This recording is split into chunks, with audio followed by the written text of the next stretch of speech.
ذرا ہٹکے میں خوش آمدید. زرار کھوڑو شاہ زیب جیلانی کا سلام قبول کیجیے. ہمارے ملک میں حکومت روز دعوے کرتی ہے کہ ہم ہر محاذ پر سرخرو ہو رہے ہیں، چاہے وہ فوجی محاذ ہو، سفارتی محاذ ہو، معیشت کا میدان ہو، سیاست ہو.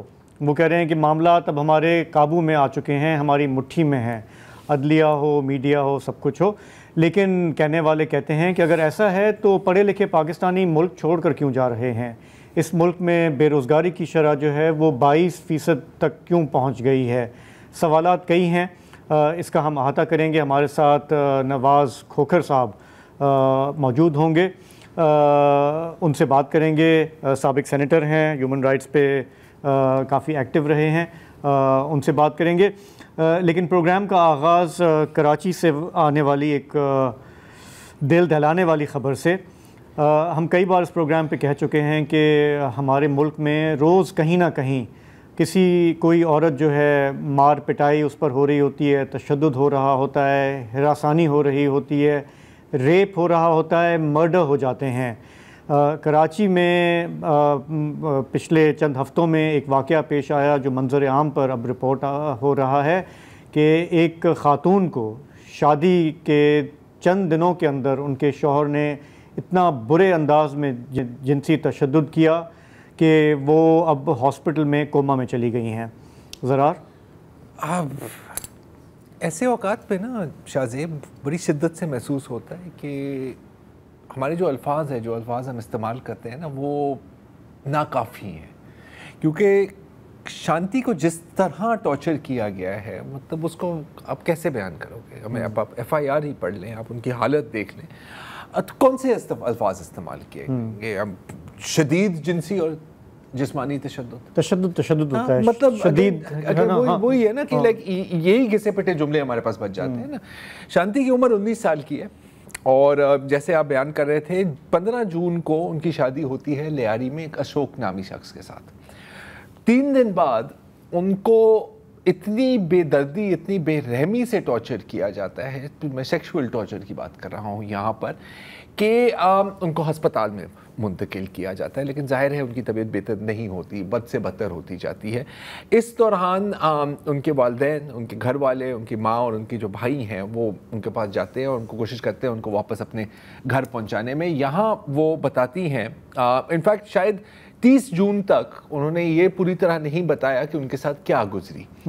پھر وہ اپنے گھر والوں کو بتاتی ہیں. بھائی جو ہیں ان کے وہ کمپلینٹ بنتے ہیں، FIR درج ہوتی ہے، اور ایک ہسپتال سے پھر دوسرے ہسپتال ان کو منتقل کیا جاتا ہے. اور اس وقت وہ ایک بہت ہی بری حال میں ہے سول ہسپتال کے ٹراما سینٹر میں.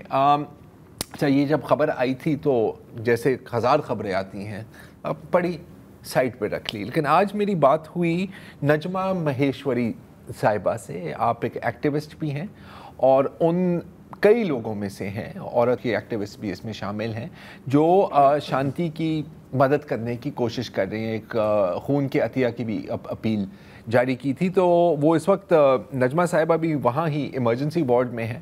تو میں نے ان سے پوچھا کوئی گھنٹے 1.5 گھنٹے پہلے کہ اس وقت شانتی کی کیا حالت ہے. سنیے. بچی کی سیریس حالت ہے بہت، شانتی کی. وہ کوما میں ہے، وینٹیلیٹر پر ہے، اور جو ہے ڈاکٹر تو ٹراما میں بہت زیادہ اس کا خیال کر رہے ہیں. بہت ایک اچھا علاج چل رہا ہے اس کا.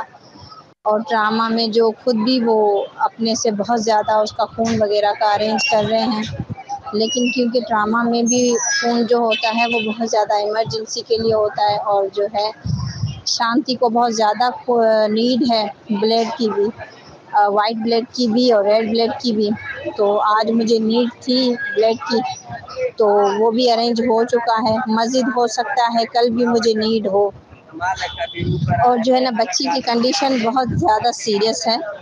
ہمیں ڈاکٹر نے جو ہے نا مطلب 0 پوائنٹ بتایا کہ آپ کی بچی کا کوئی چانس نہیں ہے. ایک ڈاکٹر جو ہے وہ ڈاکٹروں کو خود پتہ ہوتا ہے کہ بچی کی جو سیریس حالت ہے اس میں بھی تھوڑا بہت اگر چانس ہوتا ہے تو وہ ہمیں گائیڈ کرتے کہ نہیں تھوڑا بہت چانس ہے، تو آپ جو ہے نا تسلی رکھیں، ٹھیک ہو جائے گی. لیکن مسلسل آج 5واں دن ہے یہاں پر تو ڈاکٹر نے ہمیں یہی بتایا ہے کہ نو چانس، بچی کا 0 بھی چانس نہیں ہے بچنے کا. بس آپ دعا کریں اللہ سے کہ جو ہے نا کوئی معجزہ ہو جائے. تو مطلب بچی اب اس کنڈیشن میں ہے کہ ہم بس کسی معجزے کا انتظار کر رہے ہیں کہ بچی بچ جائے. باقی ڈاکٹر بہت اچھا خیال رکھ رہے ہیں. ہم جس کنڈیشن میں بچی کو لائے تھے، میں نے جب بچی کو یہاں پہ ایڈمٹ کیا تھا تو اس کا پیٹ پھٹا ہوا تھا، کچھ نہیں تھا اس بچی میں جانتی ہوں کہ بچی کی کیا حالت تھی. تو اسی لیے اس حساب سے اس کنڈیشن میں بھی ٹراما سینٹر والوں نے اسے ایڈمٹ کیا. ہم بہت شکر گزار ہیں ٹراما سینٹر والوں کا، یہاں کے ڈاکٹرز کا، یہاں کے MS کا. بہت بہت خیال رکھا ہے اس بچی کا، کیونکہ کیس ہی ایسا تھا کہ سب جو تھے وہ اتنا مطلب شوق تھے کہ کوئی ایسا بھی کر سکتا ہے ایک بچی کے ساتھ، وہ بھی 19 سال کی بچی کے ساتھ. تو بس اب یہ ہے کہ ہم دعا کر سکتے ہیں کہ اللہ کرے جو شانتی جلدی ٹھیک ہو جائے. جی آپ سوچیں کہ سول ہسپتال کے ٹراما ڈپارٹمنٹ کے ڈاکٹرز حیران ہے کہ ہم نے ایسی کوئی چیز کبھی نہیں دیکھی. حالانکہ وہ اس طرح کے کیسز سے ڈیل کرتے ہیں، پتہ نہیں کیا کیا وہاں پہ آتا ہے، لیکن یہ کیس دیکھ کر ڈاکٹرز تک حیران ہو گئے. ڈاکٹرز ہل گئے. میں ابھی آپ نے یہی بات کہا کہ الفاظ نہیں ہوتے ہمیں ایکسپلین کرنے کے لیے، اور ظاہر ہے کہ چونکہ ہم براڈ کاسٹ کر رہے ہیں یہ تو ہم ڈیٹیلز بتا نہیں سکتے، لیکن FIR وغیرہ میں لکھا ہوا ہے بلڈ لاس بہت زیادہ ہے، تبھی ظاہر ہے کہ یہ اس کی اپیل بھی ہے. اور یہ جو الفاظ ہم استعمال کرتے ہیں اس قسم کے واقعات میں نا، ہولناک، بہیمانہ، وحشیانہ، درندگی، وہ اس کو نہیں کیپچر کرتے کہ وہ مائنڈ سیٹ کیا ہے کہ آپ کسی کے ساتھ یہ سلوک کر سکتے ہیں. اشوک جنہوں نے یہ کیا ہے وہ اس وقت حراست میں ہے. اس کی پکچر بھی ہم نے چلائی تھی. اور کتنے اس طرح کے لوگ ہیں ہمارے معاشرے میں. دیکھیں یا پوری دنیا میں اگر ہم تھوڑا سا زوم آؤٹ کریں، رائٹ، یہ خبر ہم اس پر کیوں بات کریں کیونکہ یہ اگین اتنی خوفناک ہے. اگین میرے پاس اور کوئی الفاظ ہی نہیں ہے استعمال کرنے کے لیے. کتنی ایسی خبریں ہیں جو دب جاتی ہیں، یہ بھی تو ایک سوال ہے. ابھی کل پرسوں ایک اور لڑکی کی، خاتون کی لاش ملی یہاں کراچی میں ڈیفنس کے علاقے سے، ڈیفنس میں وہ، اور ان کے رشتہ داروں نے لینے سے انکار کر دیا. رشتہ دار نہیں، ان کے باپ اور ان کے بھائی نے کہا کہ ہماری اس کے ساتھ کوئی تعلق نہیں ہے، جس نے اس کو دفنانا ہے دفنا دے. تو یہ ہے یار، یہ ہے ایک سنیپ شاٹ ہے شاید ہمارے معاشرے کا، یا شاید صرف ہمارے معاشرے کی بات نہیں ہے، پوری دنیا کی بات ہے. ہمیں جوائن کر رہی ہیں اس وقت طاہرہ عبداللہ جی صاحبہ، کسی تعارف کی محتاج نہیں ہے، سرکردہ ہیومن رائٹس ایکٹیوسٹ. طاہرہ جی مجھے سمجھ نہیں آ رہی کہ میں سوالات کا آغاز کیسے کروں، کن الفاظ سے کروں. جب آپ نے یہ خبر دیکھی یا پڑھی، کیا جذبات ہیں آپ کے؟ السلام علیکم شاہزیب صاحب، زرار صاحب اور وسعت اللہ صاحب کو ہم مس کر رہے ہیں. کہنے کو بہت کچھ ہے، بہت کچھ ہے، اور شاہزیب صاحب نے جو الفاظ استعمال کیے وہ روایتی طور پر، اسٹیریوٹیپیکل طور پر وہی بات وحشیانہ اور بہیمانہ اور ہولناک اور یہ ساری باتیں میں نہیں کروں گی، میں بالکل نہیں کرنے کو تیار. لیکن اگر آپ آدھے منٹ کی مجھے مہلت دے دیں جی، یا چند سیکنڈ کی مہلت دے دیں، تو اس کیس پر گفتگو شروع کرنے سے پہلے، کیونکہ ہم اس وقت ڈان نیوز ٹیلی ویژن کے اوپر ہیں، تو میں چاہوں گی کہ آپ تھوڑی سی مجھے مہلت دے دیں کہ ہم بہت اچھے الفاظ میں اور رنج اور غم کے ساتھ یاد کریں ہماری دوست، ہماری ساتھی، ہماری کامریڈ زبیدہ مصطفیٰ صاحبہ کو، جن کے بارے میں ابھی تھوڑی دیر پہلے مجھے خبر موصول ہوئی ہے. بہت دیرینہ ساتھی، بہت پیاری ساتھی، بہت ہی ایک، میں سوچ رہی تھی جب آپ نے اس آج کے اس موضوع کے بارے میں کانٹیکٹ کیا اور بتایا کہ یہ ہونے والا ہے، تو میں نے سوچا کہ آج اگر اس وقت ہماری پیاری زبیدہ زندہ ہوتی تو کل صبح ڈان کے اخبار میں ایک بہترین کالم، ایک بہترین مضمون، ایک بہترین آرٹیکل ان کا شائع ہو گیا ہوتا، جو کہ ہم سب کے دل کی آواز کی ترجمانی کر رہا ہوتا. اور ان کی آواز اور ان کی الفاظ تو وہ تو ہیں ہی بہت اوپر، ایک بہت اعلیٰ سطح کی جرنلسٹ اور رائٹر اور تھنکر اور ڈوئر اور ایکٹیوسٹ رہی ہیں. اور ہمارے دلوں میں ہمیشہ بستی رہیں گی. May she rest in peace. آمین. بے شک. جی اب موضوع کی طرف آتے ہیں. طاہرہ جی آپ کو آواز آ رہی ہے؟ جی میں آپ نے مجھ سے سوال پوچھا کہ کیا احساسات ہیں یا کیا سوچا یا کیا اس بارے میں خیالات ہیں. تو شاہ زیب صاحب کے تمام الفاظ اور ایڈجیکٹیوز کو آگے بڑھاتے ہوئے، وہ سب تو ہے ہی، وحشیانہ اور بےایمانہ اور یہ اور وہ تو سب کچھ ہے ہی، لیکن ایک بات ہے جو کہ میں ہمیشہ بولتی ہوں اور پاکستان کی ریاست ہمیشہ مجھے بہت بے دردی سے اور بہت اسٹرانگلی تردید کرتی ہے میرے الفاظ کو، اور اکثر میڈیا پر بھی یہ برداشت نہیں ہوتا یہ لفظ، اور یہ لفظ ہے مسوجنی. عورت سے اتنی شدید نفرت کہ میں تمہیں ریپ تو کروں گا لیکن اس کے ساتھ اتنا زیادہ تشدد کروں گا کہ تم ریپ کو تو برداشت کر لو گی لیکن میرے بروٹل ٹارچر کے بعد تم زندہ نہیں رہو گی. اور یہ مجھے سمجھ میں نہیں آتا کہ ریجیکشن کا تو ہم نے سنا ہے، rape in revenge for rejection, اور اس میں پھر ایسڈ کرائمز بھی آ جاتے ہیں، تیزاب گردی بھی آ جاتی ہے، بہت کچھ اور آ جاتا ہے. کہ تم نے مجھے اگر انکار کیا، اگر تم میری نہیں ہو سکتی تو تم کسی کی نہیں ہو سکتی. یا تو یہ بھی نہیں ہے، یہ بہانہ، چلے بہانہ بازی کہہ لیں اس کیس میں. اور میں امید کرتی تھی کہ نام نہ لیا جاتا، لیکن کیونکہ آپ نے بھی لے دیا اور ان کی دوست نجمہ صاحبہ نے بھی لے دیا، لیکن میں نہیں لوں گی. ہمارے یہاں فیمنسٹ میں اور جینڈر سٹڈیز میں یہ ایک رواج ہے، اور آج اس کو پکا کر لیتے ہیں کہ اگر ریپ شدہ خاتون یا بچی یا ٹرانسجینڈر زندہ بچ جائے تو وکٹم کہیں گے اور نام لیں گے، اور اگر زندہ بچ جائے تو سروائیور کہیں گے اور نام نہیں لیں گے، اور اگر زندہ نہ بچے تو پھر وکٹم کہیں گے اور نام بھی لے سکتے ہیں. حالانکہ دلی کی بس کی ریپ والی کا تو آج تک کسی کو نام نہیں پتہ چلا، اور اچھی بات ہے کہ نہیں پتہ چلا. It's the crime not the person that is important. تو میں یہ کہنا چاہتی ہوں کہ عورت سے نفرت اپنی جگہ، لیکن بیوی کو پاؤں کی جوتی سمجھنا اور کسی حقوق سے آری ایک منفرد قسم کی ایک مخلوق سمجھنا. تم میری زر خرید غلام ہو اور میں جو چاہوں گا تمہارے ساتھ کروں، اور کوئی قانون، دنیا کا کوئی قانون مجھے نہیں پکڑ سکے گا کیونکہ تم میری بیوی ہو. یہ مجھے بتائیں کہ کہاں پہ لکھا ہے کہ بیویاں انسان نہیں ہیں، بیویوں کے انسانی حقوق نہیں ہیں. بیویوں کو اگر اس طرح سیکشولی ٹارچر کیا جائے کہ ان کو ریپ کیا جائے، اور بیویوں کے ساتھ سیکشول ریلیشنز اگر ان کی مرضی کے خلاف ہوں اور پرتشدد ہوں، تو اس کو میرٹل ریپ کا لقب دیا جائے گا. اور خبردار جو کسی نے کہا کہ میرٹل ریپ، خبردار جو میرٹل ریپ کا ذکر کیا، یہ تو ہمارے یہاں اصطلاحی ایگزسٹ نہیں کرتی، اس کا تو وجود ہی نہیں ہے ہمارے ملک میں، ہمارے معاشرے میں، ہمارے خطے میں، جنوبی ایشیا میں. کیونکہ عورت جب بیوی بن جاتی ہے تو تمام حقوق اس کے ختم ہو جاتے ہیں، کوئی قانون اس پر لاگو نہیں ہوتا ہے.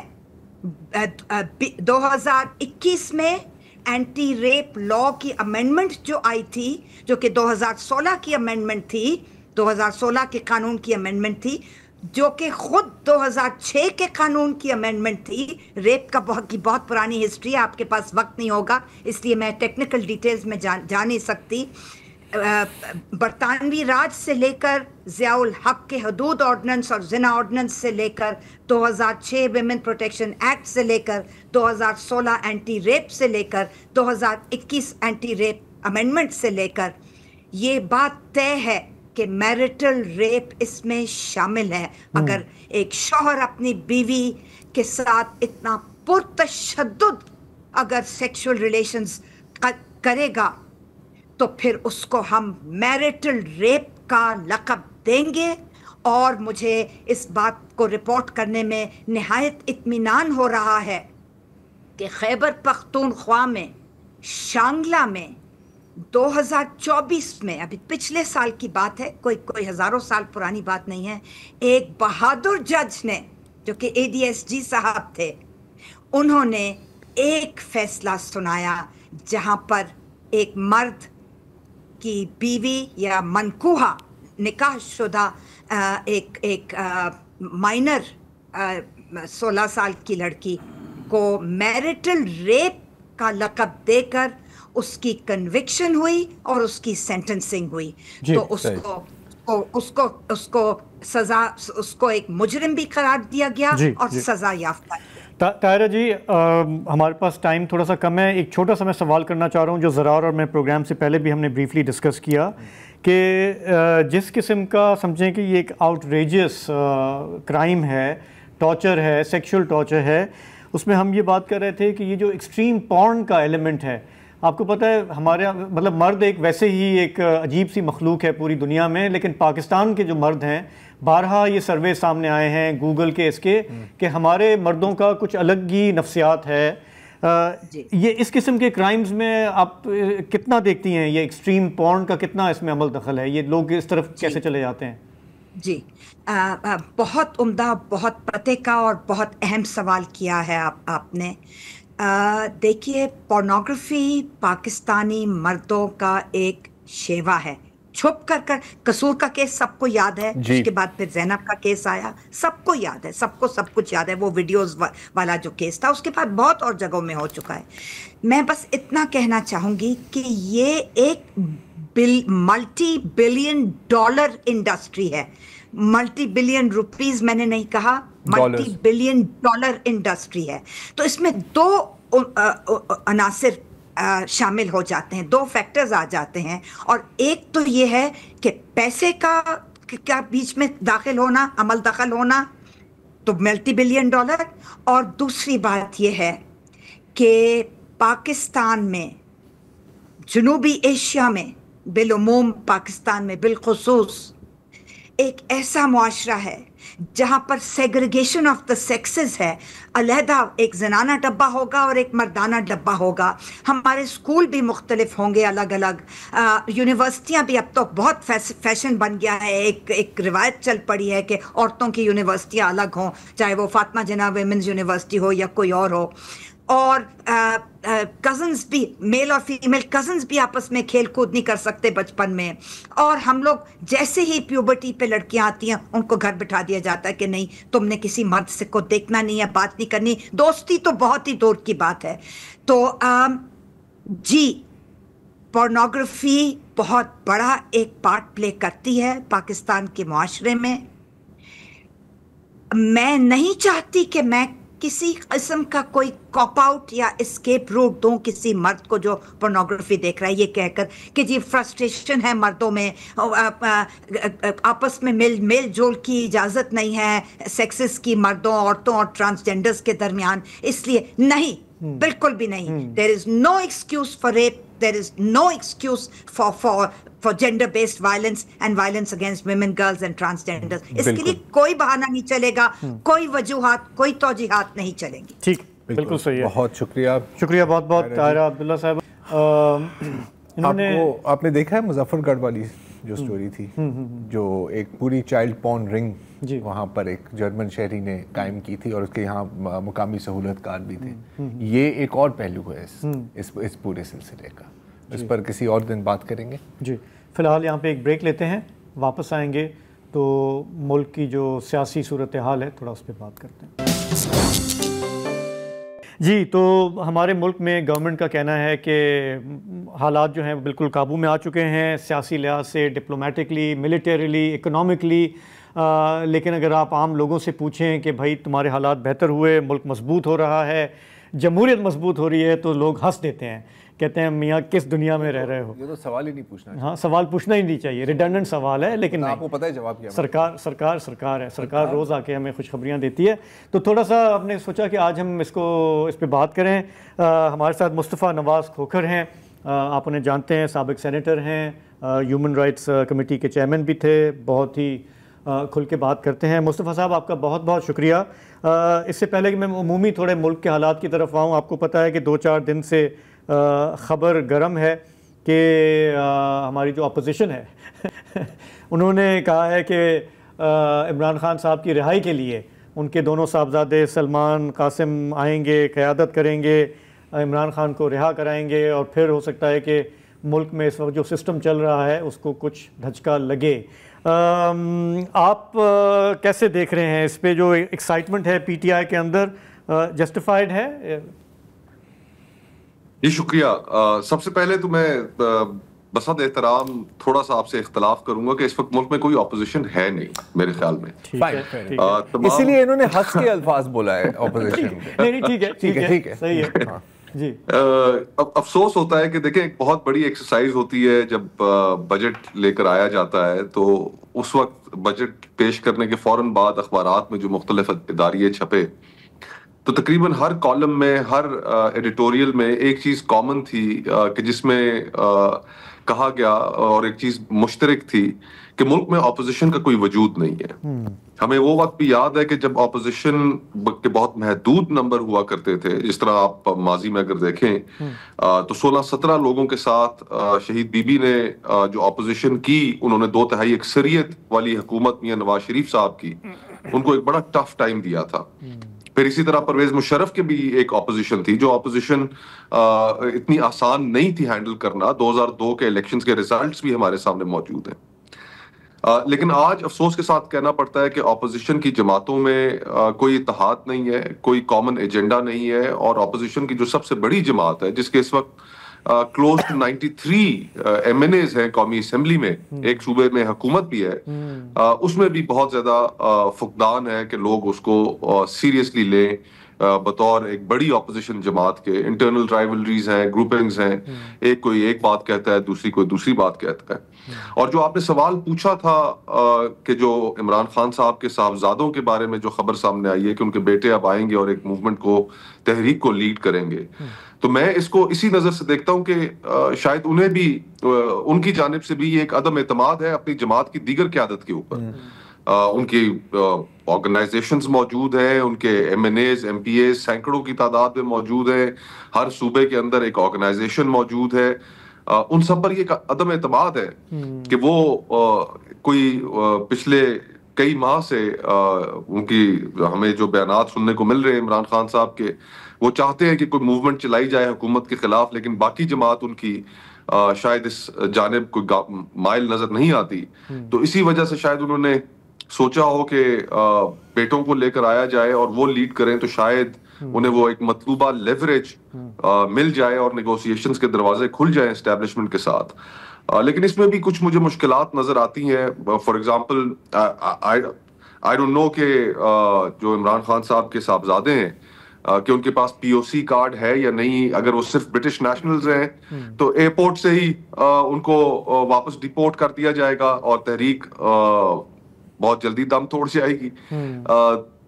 تو حکومت کے پاس بھی بہت ہتھ کنڈے ہیں۔ رانا ثناء اللہ صاحب کی میں اسٹیٹمنٹ دیکھ رہا تھا جس کے اندر انہوں نے گرفتاری کا بھی اشارہ دیا، لیکن اس سے پہلے حکومت میرے خیال سے انہیں ڈیپورٹ کر دے گی تو شاید وہ نوبت ہی نہ پہنچے گرفتاری کی۔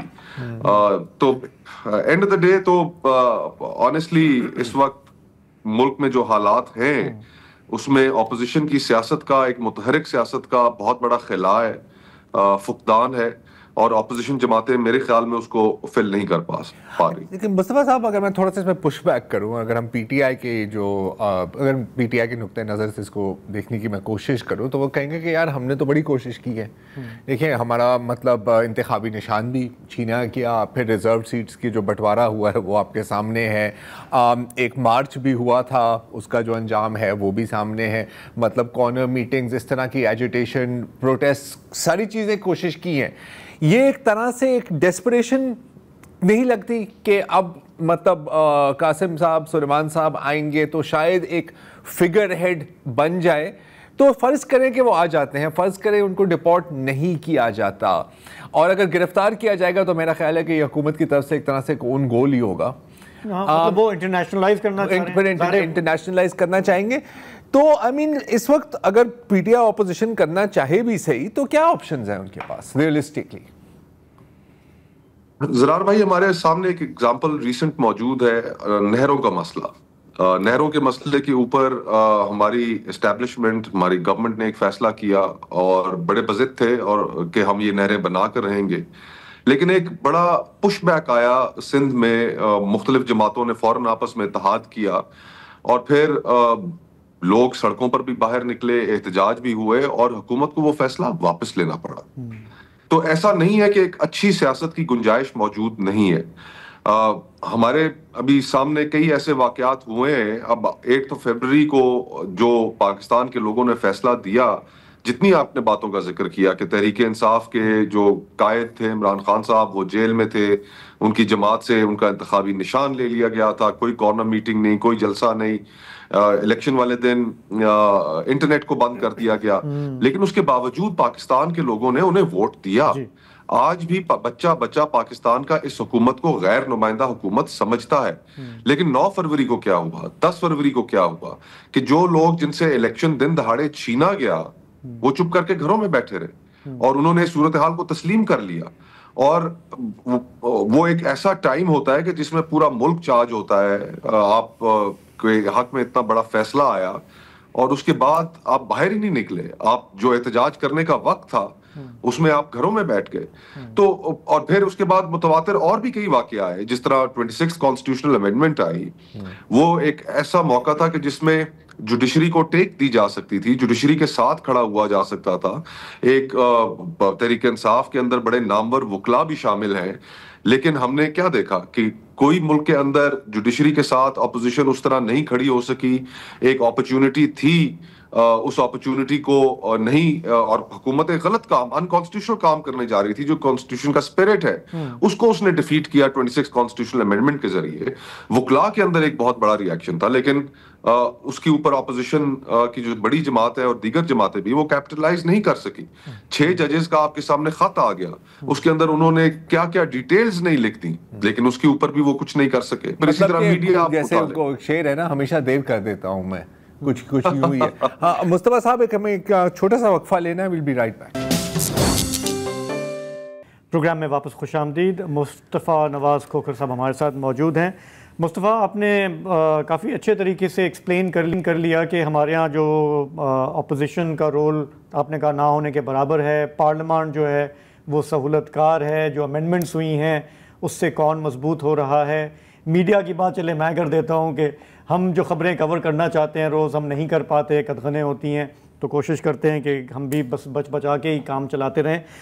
تو یہ جو ماحول ہے اس وقت ملک کا, میں اگر آپ کو کہوں کہ تھوڑا سا زوم آؤٹ کر لیں, ایک لانگ ویو لے لیں, اور جو روز کا جو گورنمنٹ کا جو پوائنٹ آف ویو ہوتا ہے کہ سب اچھا ہے, اگر اس سے ہم سٹیپ اوے کر کے دیکھیں کہ پچھلے 2 سال کا سفر اور آگے ہم جس طرف جا رہے ہیں, اب کیا دیکھ رہے ہیں کہ یہ ہمارا ملک جو ہے یہ کس طرف جا رہا ہے پھر؟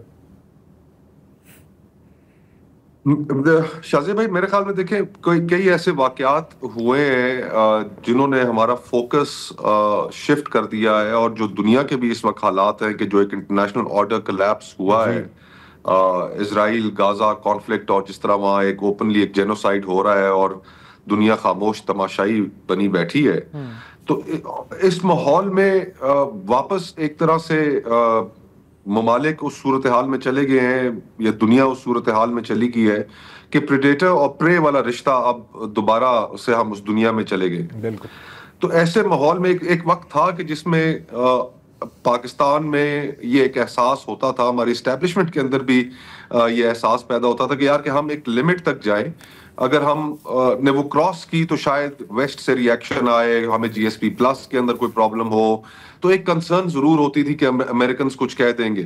لیکن اب جس طرح کی دنیا کا ہمیں سامنا ہے اور جس طرح کے واقعات ہم امریکہ میں دیکھ رہے ہیں ہو رہے ہیں, تو اب اس طرح کا ایک پریشر بھی ختم ہو چکا ہے. تو ذرا جو ریاستیں ہیں پوری, صرف یہ نہیں کہ پاکستان میں بلکہ پوری دنیا میں جو اتھارٹیرینزم ہے اس کے لیے ایک گنجائش بہت بڑی پیدا ہو گئی ہے کہ وہ جو کچھ کرتا رہے اس سے پوچھ گچھ نہیں ہوگی اور نہ ہی اس کے اوپر کوئی ایکسٹرنل پریشر آئے گا. انٹرنلی اگر ہم دیکھیں تو ابھی تک ہم نے اپنی جو فالٹ لائنز ہیں ہماری بڑی پاک بھارت کانورسیشن جو تھی اس کے اندر شکر ہے کہ ہم اس میں ہمارا پلڑا بھاری رہا، لیکن جو ہماری انٹرنل فالٹ لائنز ہیں ان کو ابھی تک ہم ایڈریس کرنے کے لیے اس طرح تیار نہیں ہے. چند دن پہلے وزیرستان کے اندر ایک بہت بڑا پروٹیسٹ ہوتا ہے، لوگوں کے ابھی بھی ٹیررزم کے حوالے سے لوگ چاہتے ہیں کہ یہ پرابلم حل ہو، لیکن شکوک و شبہات نہیں دور ہو رہے. اسی طرح بلوچستان کی صورتحال آپ کے سامنے ہے. اور پھر ان تمام چیزوں کے درمیان حکومت تو بے شک کہتی رہے کہ جی میکرو لیول کے اوپر جو انڈیکیٹرز ہیں معاشی وہ بہتر ہوئے ہیں، اور کچھ حد تک یہ بات درست بھی ہے، یہ تسلیم کرنا پڑے گا، لیکن مائکرو ریالٹیز تو بالکل چینج نہیں ہوئی. فار ایگزامپل آج بزنس ریکارڈر کے اندر 2 ایڈیٹوریلز چھپے ہیں، معتبر اخبار ہے کاروباری دنیا کا، اور ایک چیز جو کہی گئی کہ 22% تک اس وقت ملک کے اندر بے روزگاری پہنچ چکی ہے، اور یہ خطرناک ترین حد ہے. پاکستان نے شاید اس سے پہلے اس طرح کی بے روزگاری کی لہر نہیں دیکھی جو آج ہم وٹنس کر رہے ہیں. پھر ساتھ ہی دوسرے اداریے کے اندر انہوں نے لکھا کہ مئی کے مہینے میں سب سے زیادہ پاکستانی ملک چھوڑ کر باہر روزگار کی تلاش میں نکلے، اور پہلے جو 6 مہینے اس سال کے تقریباً 3 لاکھ پاکستانی نکل چکا ہے. تو یہاں پر ملک کے اندر جو معاشی حالت ہے لوگوں کی وہ تو بالکل تبدیل نہیں ہو رہی. سیلری طبقہ، آپ تنخواہ دار طبقہ دیکھ لیں، وہ پیئنگ ٹیکسز تھرو دی نوز، لیکن ان کا کوئی ترجمان نہیں ہے. ان کے لیے ایک بہت بڑی مشکل ہے اور کوئی ریلیف ان کو نہیں مل پا رہا. اسی طرح آپ ایگریکلچرل سیکٹر اٹھا کر دیکھ لیں، کسان آپ کا تباہ و برباد ہو چکا ہے. 5 بڑی فصلیں آپ کی جو ملک کی ہیں وہ 5 بحران کا شکار ہو گئی ہیں. پھر یعنی کہ یہ جو آپ کی لارج سکیل مینوفیکچرنگ ہے وہ آپ کی ڈکلائن میں چلی گئی ہے. تو یہ بڑی باتیں لوگ سنتے تو ہیں، لیکن ان کو ہم اپنے ارد گرد دیکھ رہے ہیں، اپنی زندگیوں میں دیکھ رہے ہیں کہ معیشت کے اندر اس طرح کی تبدیلی حکومت نہیں لے کے آپ آ رہی، اور نہ ہی وہ ریفارمز آ رہی ہیں. جس طرح آپ نے پرائیویٹائزیشن کرنی ہے، جو آپ نے ٹریلینز آف روپیز کے ٹیکس ریلیف لوگوں کو دے رکھے ہیں، جو عیاشی کر رہے ہیں ٹیکس پیئر کے پیسے پہ، وہ ختم نہیں ہو رہے. شاہانہ اخراجات، یعنی کہ ایک طرف آپ کوئی ریلیف نہیں دیتے تنخواہ دار طبقے کو، لیکن چیئرمین سینٹ اور اسپیکر قومی اسمبلی اپنی تنخواہیں بڑھا لیتے ہیں، صدر ہاؤس اور وزیر اعظم ہاؤس کا خرچہ بڑھ جاتا ہے. تو ایک طرح سے یہ ہم بالکل لا تعلق بھی ہو رہے ہیں. اور شاید اس کے اندر ایک بڑی وجہ مجھے یہ بھی لگتی ہے کہ جو جماعتیں حکومت میں وہ یہ سمجھتی ہیں کہ عوام کے اندر پذیرائی کا شاید کوئی فائدہ بھی نہیں ہے اتنا، کیا الیکشنز وہ سارا پروسیس بھی ہم نے میننگ لیس کر دیا ہے، اور صرف ووٹر کو راضی رکھنے سے بہتر ہے کہ اسٹیبلشمنٹ کو راضی رکھا جائے، وہ ہمیں حکومت پکڑا دیں گے. تو لانگ ویو کے اندر ہم نے جو نقصان پہنچا دیا ہے کہ ایک پروسیس کو، جو الیکشن کے پروسیس کو ہم نے میننگ لیس کر دیا ہے، سیاست اس ملک کے اندر ختم ہو گئی ہے. تو یہ لانگ رن میں پاکستان میں کا میں کوئی جمہوری مستقبل اچھا نہیں دیکھ رہا، اور انہی چیزوں کی وجہ سے ہمارے ہاں بڑے بڑے بحران جنم لے سکتے ہیں.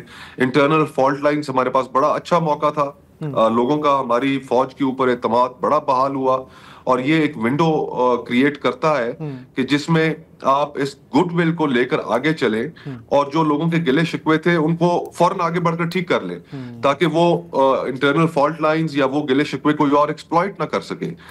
لیکن مجھے یہ نہیں نظر آ رہا کہ ایسا ہو رہا ہے. تو مصطفی صاحب بس آخری 1-2 منٹ ہے، میں صرف یہ جاننا چاہ رہا ہوں کہ آپ نے جو پکچر پینٹ کی، میرا خیال ہے کافی لوگ اس سے اگری کریں گے، لیکن کہیں پہ کوئی سلور لائننگ ہے یا ہم بس نہ ہی سمجھیں؟ میں بتاؤں جی آپ بتائیں.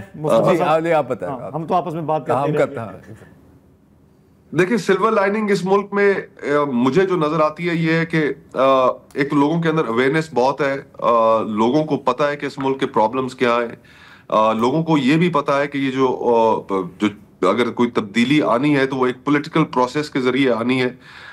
8 فروری ہمارے سامنے موجود ہے جہاں پر تمام آڈز کے اگینسٹ، حالانکہ میں خود تحریک انصاف کے مقابلے میں الیکشن لڑ رہا تھا، لیکن تمام آڈز کے اگینسٹ پاکستان کے لوگوں نے اپنا ایک فیصلہ دیا، اور کھل کے فیصلہ دیا تمام پریشرز کے باوجود.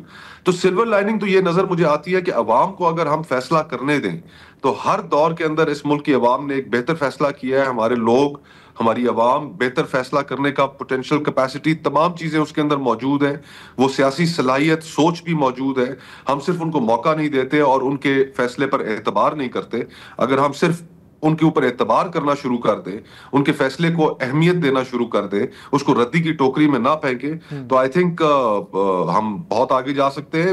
ملک کے اندر بددلی بہت ہے, لیکن یہ نہیں ہے کہ ہم, آپ اور میں ٹی وی پر بیٹھ کے شاید وہ گفتگو نہ کر رہے ہو, لیکن تھڑوں پہ جو گفتگو ہو رہی ہے, بیٹھکوں میں جو ہو رہی ہے, حجروں میں جو ہو رہی ہے, اوتاقوں میں جو ہو رئی ہے, وہ تو ایک بہت کھلی ڈلی گفتگو ہے. اور بے شک ہم لوگ مجبوریوں کی وجہ سے نہیں بات کر سکتے, لیکن 100 بات کی ایک بات, یہ ہمارے گنہگار کانوں نے یہ باتیں سنی ہیں ارباب اقتدار سے پچھلے دور میں کہ یہ 22 کروڑ یہ تو بھیڑ بکریاں ہیں, ادھر ہانک دو ادھر ہانک دو.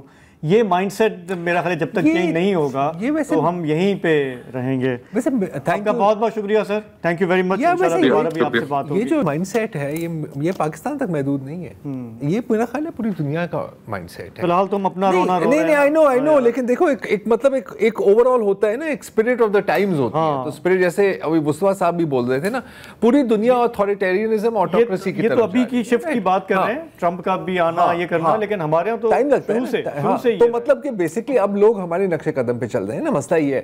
اب دیکھیں سلور لائننگ جو آپ نے پوچھا سوال مصطفیٰ صاحب سے, میری نظر میں سلور لائننگ یہ ہے کہ جتنی تباہی ہے اس سے کئی گنا زیادہ بھی ہو سکتا ہے. بس کر دیں یار, معاف کر دیں یار. چلیں, ہاں مطلب ظاہر ہے کہ جتنا ہم نیچے اور بھی جا سکتے ہیں.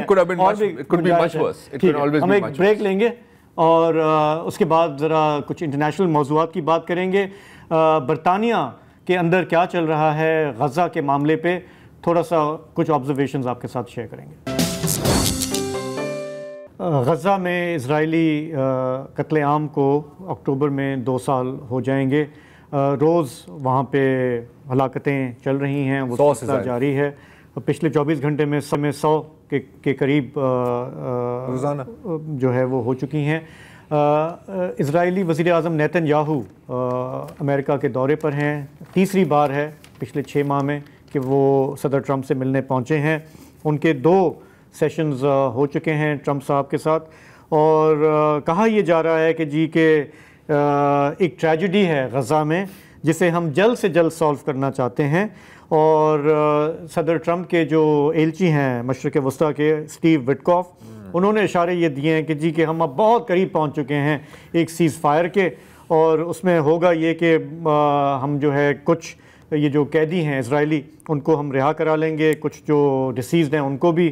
انہوں نے کہا کہ by the end of this week, یعنی کہ کل پرسوں میں ہو سکتا ہے کہ ہم کسی نتیجے پہ پہنچیں. لیکن نیتن یاہو خود جب ان سے پوچھا گیا اور وہ ملاقات کر کے نکلے امریکی کانگریس کے اراکین سے, ان سے پوچھا گیا کہ کیا یہ درست ہے, انہوں نے کہا جی ہمارا تو کام ابھی وہاں پہ پورا ہی نہیں ہوا, ابھی تو ہمیں پورا اس کو اچھی طریقے سے ہمیں کرنا ہے, پھر دیکھیں گے کہ کیا ہو. We want to finish the job in Gaza. تو یہ بیک اینڈ فورتھ یہ چلتا رہتا ہے. لیکن پروگرام کے اس حصے میں ہم تھوڑا سا نظر ڈالیں گے کہ برطانیہ میں اس وقت کیا ہو رہا ہے. وقتاً فوقتاً ہم نے اس کی بھی کوریج کی ہے, لیکن چونکہ پچھلے ہفتے میں وہاں پہ تھا اور تھوڑا سا میں نے قریب سے بھی دیکھا کہ وہاں پہ ڈیولپمنٹس کیا ہیں. تو وہاں پہ ایک گروپ ہے پیلسٹین ایکشن, جو کہ کافی عرصے سے متحرک ہے, اور ان کا جو بنیادی مقصد ہے وہ یہ کہ برطانیہ جس طرح سے اس جینوسائیڈ کو سپورٹ کر رہا ہے ملٹریلی, ہم اس کے خلاف احتجاج کریں, اسے ایکسپوز کریں. پیلسٹینین ایکشن نے ماضی میں کئی مظاہرے کیے ہیں جس میں ظاہر ہے کہ کہیں توڑ پھوڑ بھی ہوتی ہے, لیکن وہ ٹارگٹ کرتے ہیں ان ڈیفنس کمپنیز کو جو برطانیہ سے اسرائیل کی حمایت کرتی ہیں, چاہے وہ جنگی ساز و سامان ہو. البیت ویپن سسٹمز, ویپنز مینوفیکچررز ان کا ایک بنیادی ٹارگٹ رہا ہے. اور یہ مطلب احتجاج اپنی جگہ, ان کا ہے ڈائریکٹ ایکشن. جی ڈائریکٹ ایکشن, تو اس میں ظاہر مظاہرے بھی شامل ہیں, بہت سارے اس کی حمایت کرتے ہیں برطانوی شہری جو چاہتے ہیں کہ برطانیہ ایکٹیولی رول پلے نہ کرے اس جینوسائیڈ میں. لیکن پچھلے ہفتے ہم نے دیکھا کہ جو وہاں پہ پارلیمان ہے اس نے ایک بھاری اکثریت سے یہ فیصلہ کیا کہ اس گروپ کو بین کر دیا جائے, اور اسے انہوں نے ٹیررسٹ آؤٹ فٹ قرار دیا. مطلب داعش ہیں یہ وہاں کے داعش ہیں, یہ کالعدم تنظیم اب قرار پائے ہیں وہاں پہ.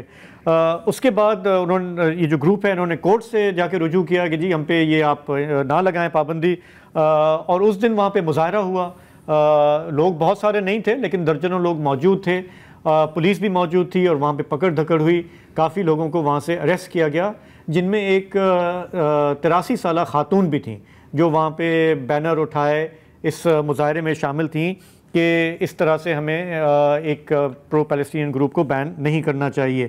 اچھا، بین کیوں کیا گیا؟ اس کا جواز کیا دیا گیا کہ ان کے ایکٹیوسٹ نے جون کے مہینے میں آکسفورڈ شائر میں ایک رائل ایئر فورس کا ایک 2 جہاز ہیں، وہاں تک وہ پہنچے تھے، وہاں پہ انہوں نے اسپرے پینٹ کیا، اس پہ گرافیٹی کی، اور اس کو جواز بنا کے کہا گیا کہ جی کہ 7 ملین پاؤنڈز کا آپ نے ہمارا نقصان کر دیا ہے اور اب آپ اینٹی اسٹیٹ ہیں اور اب آپ کو فنکشن نہیں کرنے دیا جائے گا۔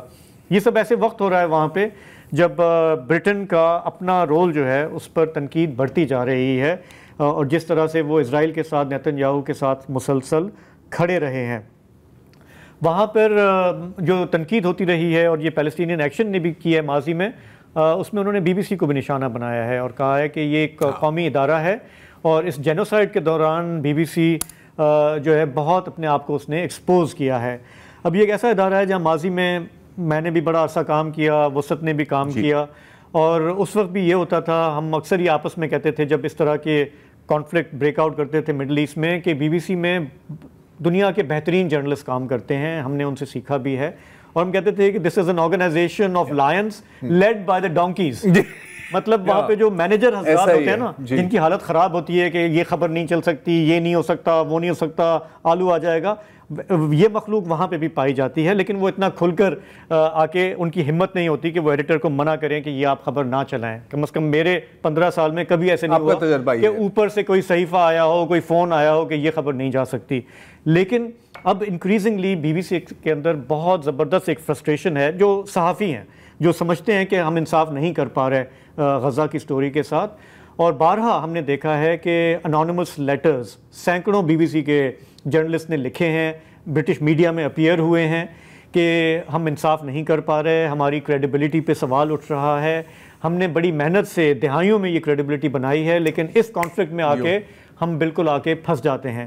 اچھا، اب ایسا نہیں ہے کہ یہ پریشر جو ہے یہ صرف اس بات کا ہے کہ آپ غزہ میں جو قتل عام چل رہا ہے اس کو نہیں دکھا پا رہے، ایک بہت بڑا پریشر ہم جانتے ہیں کہ وہاں پر اسرائیلی لابی کا ہے، اور جو برٹش گورنمنٹ ہے ان کے منسٹرز کا ہے جن کے تانے بانے اسرائیل کے ساتھ ہیں، اور وہ BBC کے باسز کو کھڑکاتے ہیں، ان کو پریشر دیتے ہیں کہ یہ کیسے چلا گیا، وہ کیسے چلا گیا، جینوسائیڈ کا لفظ کیسے آ گیا، اور پھر وہ پریشر جو ہے وہ ایک بہت ہی سواو طریقے سے وہ ٹرکل ڈاؤن کرتا ہے، وہ نیچے تک۔ خوبصورت انگریزی ایکسنٹ میں جب ایسی کام ہوتے ہیں نا تو ہاں، لیکن فرسٹریشن جو ہے وہ بہت چل رہی ہے اور بہت وہاں پہ پریشر ہے۔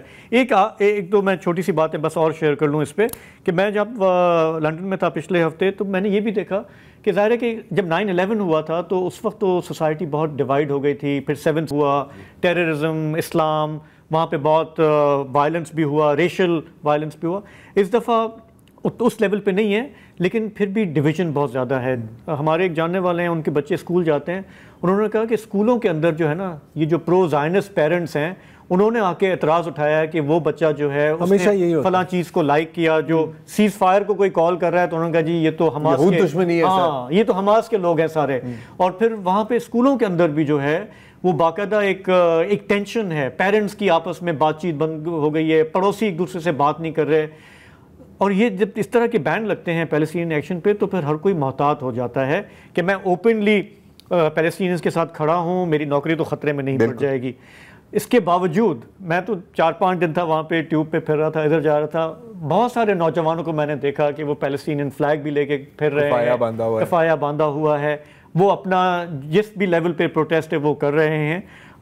لیکن برٹش سوسائٹی کے اندر جو ہم ایک ڈکلائن یا ڈیوائڈ دیکھ رہے ہیں اس ایشو پہ، وہ کہیں زیادہ گمبھیر ہے، وہ شاید باہر کی دنیا تک وہ ریفلیکٹ نہیں کرتی۔ فیئر انف۔